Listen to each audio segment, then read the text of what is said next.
Le flux à TF1, c'est des grandes marques et des rendez-vous très identifiés. Je vous laisse découvrir comment la chaîne va animer vos week-ends à coups de grands shows et d'émissions événementielles.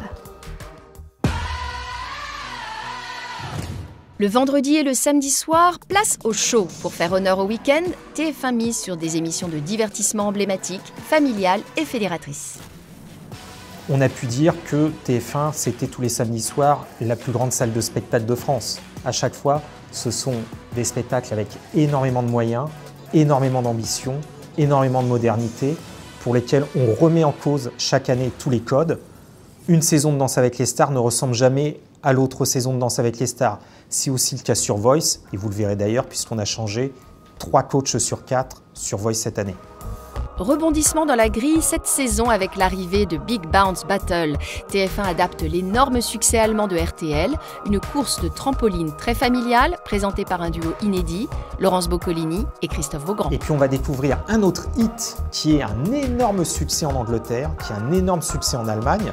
La preuve en est, c'est qu'en général, quand ce programme apparaît, les autres chaînes mettent quasiment la mire, si je puis dire. C'est « Je suis une célébrité, sortez-moi de là », où 10 célébrités sont plongées au cœur de la jungle et doivent survivre. Il y a aussi évidemment beaucoup d'humour dans ce jeu.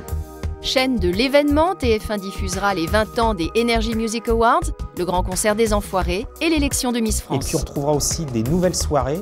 Il y aura une soirée de Noël animée par Jeff Panaclock. Et puis on est très content d'accueillir le Palma Show qui va nous offrir un très beau cadeau cette saison, vous le verrez. N'oublions pas l'Access, les classiques 4 mariages pour une lune de miel et Bienvenue chez nous continuent de très bien fonctionner. On a entrepris tout un travail de renouvellement de l'Access. On a lancé 4 nouvelles marques cette année et ces 4 marques seront renouvelées parce qu'elles ont connu un tel succès que nous avons commandé une seconde saison. D'ailleurs, ces marques d'Access, la plupart sont développées ici en interne et sont des créations françaises inédites. Il y a un gros travail de développement aujourd'hui à TF1 en matière de nouvelles marques. Un des grands développeurs de nouvelles marques, c'est d'ailleurs Arthur. La marque de fabrique d'Arthur, c'est qu'il réussit à atteindre un public jeune, moderne, féminin, très difficile à capter et à chaque fois sur ses cibles. Les programmes de Arthur sont de véritables cartons d'audience. L'année dernière, Arthur a lancé 2 nouvelles marques qui sont Diversion et les touristes et on les retrouvera d'ailleurs cette saison pour de nouveaux numéros.